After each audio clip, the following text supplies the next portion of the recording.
ساتویں پارے کا نام وَإِذَا سَمِعُوا ہے۔ یہ سپارہ 19 رکوعات پر مشتمل ہے۔ پہلے 6 رکوع سورۃ المائدہ میں اور پھر آخری 13 رکوع سورۃ الانعام پر مشتمل ہے۔ اس کے پہلے رکوع میں اللہ رب العزت نے فرمایا وَإِذَا سَمِعُوا مَا أُنزِلَ إِلَى الرَّسُولِ تَرَىٰ أَعْيُنَهُمْ تَفِيضُ مِنَ الدَّمْعِ۔ ایمان شناس بادشاہ نجاشی جس پر اللہ کی کلام کا اثر ہوا اور اس کی آنکھیں آنسوؤں سے ڈبڈبانے لگی۔ آپ 6ویں سپارے کا آخر دیکھیں تو اللہ رب العزت نے نصارہ کے ایک مخصوص گروہ کا ذکر کیا جو عیسیٰ علیہ السلام کے دین کا پابند تھا۔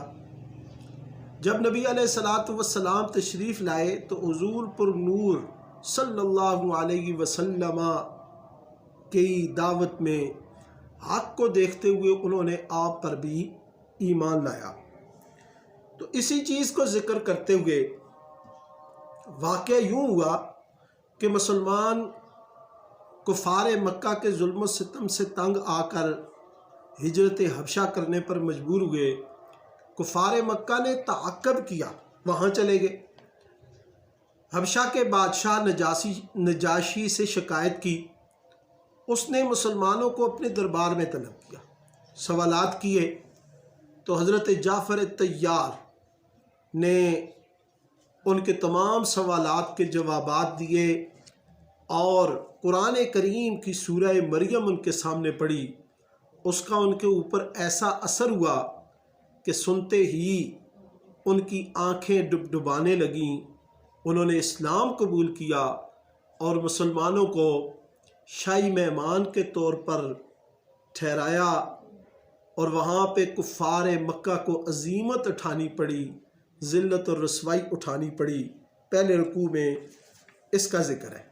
دوسرے رکوع میں اللہ رب العزت نے حلال و حرام کا اختیار یہ صرف اللہ کی ذات کو حاصل ہے۔ کوئی شخص کسی حلال کو حرام اور حرام کو حلال ٹھہرانے کا حقدار نہیں ہے۔ اور پھر قسم کا کفارہ، یہ 4 چیزیں ان کا ذکر کیا کہ قسم منعقدہ، یمین منعقدہ، یہ کفارے ہیں ان کے۔ پہلے 10 مسکینوں کو کھانا کھلائے، وہ نہیں، تو پھر ان کو کپڑے پہنا دے، وہ بھی نہیں، تحریر و رقبہ، وہ غلام آزاد کرے۔ اگر ان تینوں صورتوں پر عمل نہیں کر سکتا فصیام 3 ایام، 3 دن مسلسل روزے رکھے۔ پھر شراب اور جوئے کی حرمت کا حتمی فیصلہ اللہ نے صادر فرمایا، یا ایھا الذین آمنوا انما الخمر والمیسر والانصاب والازلام رجس من عمل الشیطان فاجتنبوہ لعلکم تفلحون۔ پھر تیسرے رکوع میں اللہ رب العزت نے حالت احرام میں خشکی کے جانوروں کے شکار کی ممانعت فرمائی اور تری یعنی پانی کے مچھلی وغیرہ کے شکار کی اجازت دی۔ چوتھے رکوع میں اللہ رب العزت نے مشرکین کے ان مشرکانہ عملوں کی تردید کی جن میں وہ اپنے جانوروں کو بتوں کے نام پر چھوڑ دیتے اور کبھی کہتے ان پر سواری نہیں کرنی، ان کا گوشت نہیں کھانا، اسے حرام سمجھتے تھے۔ اللہ نے فرمایا یہ سب مشرکانہ رسمیں ہیں۔ کوئی شخص حلال کو حرام اور حرام کو حلال کرنے کا جو ہے وہ حقدار نہیں ہے۔ یہ حلال اور حرام کرنا یہ صرف اللہ رب العزت کا اختیار ہے۔ 5ویں رکوع میں اللہ رب العزت نے حضرت عیسیٰ علیہ السلام پر جو احسانات کیے ان کا ذکر کیا، اور پھر مائدہ جو ایک خاص دسترخوان جو بنی اسرائیل کی ڈیمانڈ پر اللہ تعالیٰ نے حضرت عیسیٰ علیہ السلام کی دعا پر ان پر اتارا۔ مختلف انواع و اقسام کے کھانے تھے اس میں، اور پھر اللہ نے یہ بھی حکم دیا کہ اس میں خیانت نہیں کرنی، بچا کے نہیں رکھنا، لیکن انہوں نے بددیانتی کی، خیانت کی، تو اللہ نے ان کو بندروں، ان خنزیروں کی شکل میں مسخ کر دیا۔ 6ویں رکوع میں اللہ تعالیٰ کا سوال ہے حضرت عیسیٰ علیہ السلام پر، اور پھر ان کا جواب ہے۔ اللہ نے فرمایا یا عیسی ابن مریم اانت قلت للناس اتخذونی و امی الہین من دون اللہ، اے عیسیٰ تم نے یہ کہا تھا کہ مجھے اور میری والدہ کو معبود بناؤ اللہ کے علاوہ۔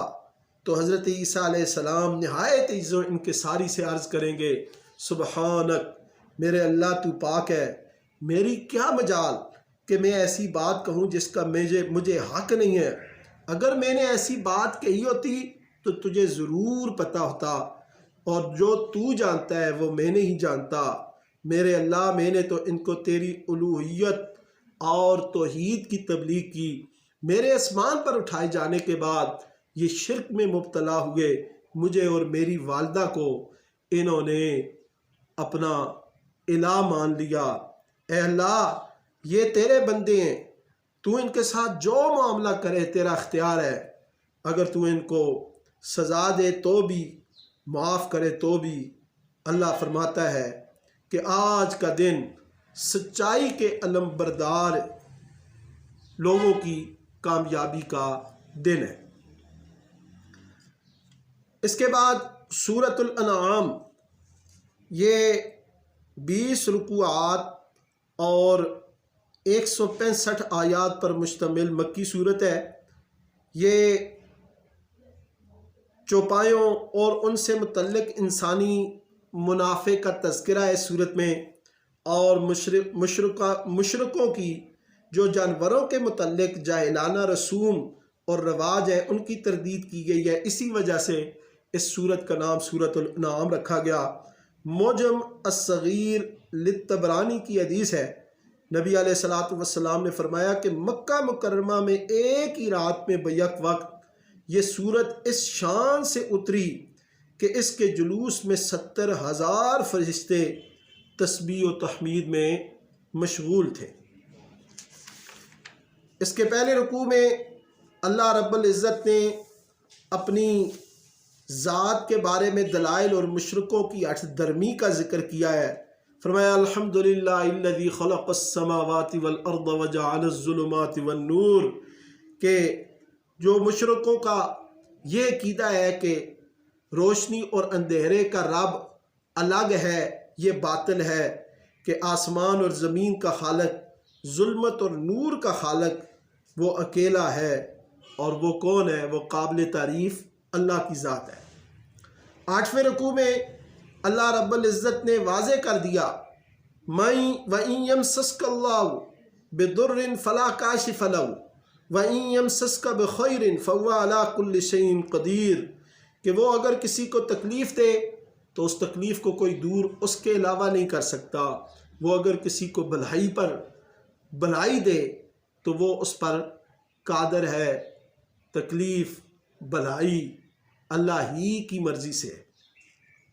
9ویں رکوع میں اللہ رب العزت نے ان لوگوں کو سب سے بڑا ظالم قرار دیا جو اللہ پر جھوٹ باندھتے ہیں، اور نبی علیہ الصلوۃ والسلام کی جو بات ہے یہ مشرک لوگ یہ اس لیے سنتے ہیں کہ اس میں سے کوئی کجی نکالیں، کوئی عیب نکالیں، یہ اس لیے نہیں سنتے کہ اسے سن کر عمل کریں۔ ان کے اس عمل کی بھی مذمت کی گئی ہے۔ اور 10ویں رکوع میں اللہ رب العزت نے روز حشر اللہ کی ملاقات، یقیناً اس کا ذکر کیا کہ یہ لوگ ابھی تو ملاقات، اللہ کی ملاقات کا انکار کرتے ہیں، لیکن قیامت کے دن ان کو معلوم ہو جائے گا کہ اللہ کی ملاقات کتنی مشکل ہے اور اس کے سوالوں کا جواب دینا کتنا مشکل ہے۔ اور پھر اللہ نے فرمایا انما الحیات الدنیا لعب و لہو، سن لو دنیا کی زندگی محض کھیل اور تماشا ہے، آخرت کی زندگی میں اللہ سے ڈرنے والوں کے لیے ہر خیر موجود ہے۔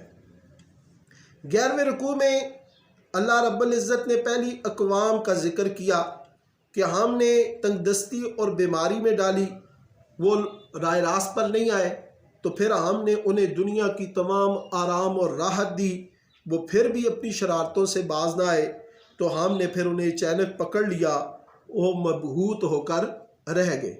پھر نبی علیہ الصلوۃ والسلام کی زبان مبارک سے اعلان کروایا کہ میں نہیں کہتا کہ میرے پاس اللہ کے خزانے ہیں، نہ یہ کہتا ہوں کہ خود جان لیتا ہوں غیب کو، اور نہ ہی میں فرشتہ ہونے کا دعوے دار ہوں، میں تو اپنے رب کی وحی کا پابند ہوں جو میری طرف بھیجتا ہے، جو میری طرف بھیجی جاتی ہے۔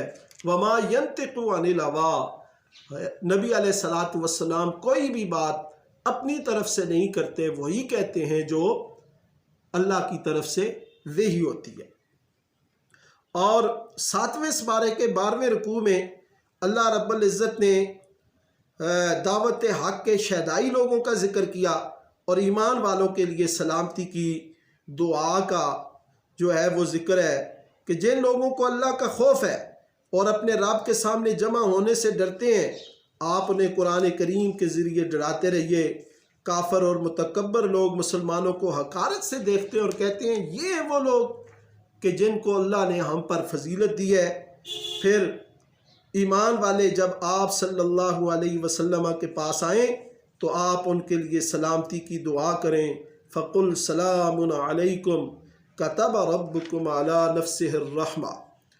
13ویں رکوع میں اللہ رب العزت نے اپنے علم کی وسعت کا ذکر کرتے ہوئے فرمایا کہ جب سنو، ہر چیز کا جاننے والا وہی اللہ ہے، غیب کے خزانوں کی کنجیاں اس کے پاس ہیں، خشکی اور تری میں جو کچھ ہوتا ہے وہ جانتا ہے، کسی درخت کا کوئی پتا نہیں گرتا اس کے علم میں ہے، اور زمین کے اندھیروں میں کوئی دانہ یا کوئی خشک و تر شے نہیں جو اللہ کے علم میں نہ ہو، اور جو اللہ نے جو اس کتاب روشن میں لکھی نہ ہو۔ ولا رطب ولا یابس الا فی کتاب مبین۔ 14ویں رکوع میں اللہ رب العزت نے اپنے بندوں پر اپنے رب کا پورا اختیار ذکر کیا کہ بندے ہر لحاظ سے اس کے محتاج ہیں، بندوں کے ہر عمل ہر فعل پر اس کا اختیار ہے۔ وَهُوَ الْقَاهِرُ فَوْقَ عِبَادِهِ۔ اور 15ویں رکوع میں اللہ رب العزت نے ابراہیم علیہ السلام کی توحید کا نرالا انداز پیش کیا کہ حضرت ابراہیم علیہ السلام نے اپنی ستارہ پرست قوم کے ساتھ مناظرے کا بیان کیا ہے کہ ستارے، چاند، سورج ڈوب جاتے ہیں اور ڈوبنے والا محتاج اور کمزور ہے۔ اور پھر ابراہیم علیہ السلام نے فرمایا میں اپنا رخ ہر طرف سے موڑ کر یکسوئی کے ساتھ آسمان و زمین کے خالق اللہ کی طرف کیا۔ انی وجہت وجہی للذی فطر السماوات والارض حنیفا وما انا من المشرکین۔ اور 16ویں پارے میں اللہ رب العزت نے اپنے 18 انبیاء کا ذکر کیا، حضرت ابراہیم، اسحاق، یعقوب، نوح، داود، سلیمان، ایوب، یوسف، موسیٰ، ہارون، زکریا، یحییٰ، عیسیٰ، الیاس، اسماعیل، یسع، یونس، لوط علیہم السلام۔ یہ اللہ تعالیٰ کے برگزیدہ نبی اور رسول تھے۔ 17ویں رکوع میں اللہ رب العزت نے فرمایا وما قدر اللہ حق قدرہ، کہ کفار و مشرکین نے اللہ کی قدر نہیں کی جس طرح کہ اس کی قدر کرنے کا حق ہے۔ اللہ تعالیٰ نے انہوں نے یہ کہا کہ اللہ تعالیٰ نے کسی انسان کو لوگوں کی ہدایت کے لیے پیغمبر بنا کر نہیں بھیجا۔ یہ انہوں نے اللہ کی بہت بڑی توہین کی کہ اللہ نے تو حضرت آدم سے لے کر جناب محمد الرسول اللہ تک کتنے ہی پیغمبر، نبی اور رسول بنا کر بھیجے۔ مشرکین کی اس توہین امیز بات کی تردید ہے۔ 18ویں رکوع میں اللہ رب العزت نے اپنی ذات و صفات اور افعال کی جو ہے وہ اس کا ذکر کیا، فرمایا ان اللہ فالق الحب والنوا، کہ اللہ ہی دانے اور گٹھلی کو پھاڑ کر درخت اور پودے پیدا کرتا ہے، زندے سے مردہ اور مردے سے زندہ نکالتا ہے۔ اور اسی طرح اسی رکوع میں مشرکین مکہ کی تردید کی کہ ان مشرکین کی حماقت کی کوئی حد ہے کہ انہوں نے جنوں کو جو ان جیسی مخلوق ہے خدا کا شریک بنایا ہوا ہے، اور مزید یہ کہتے ہیں کہ اس کے بیٹے اور بیٹیاں ہیں، اللہ پاک ہے، اور جو وہ بیان کرتے ہیں اللہ کی ذات اس سے بلند ہے۔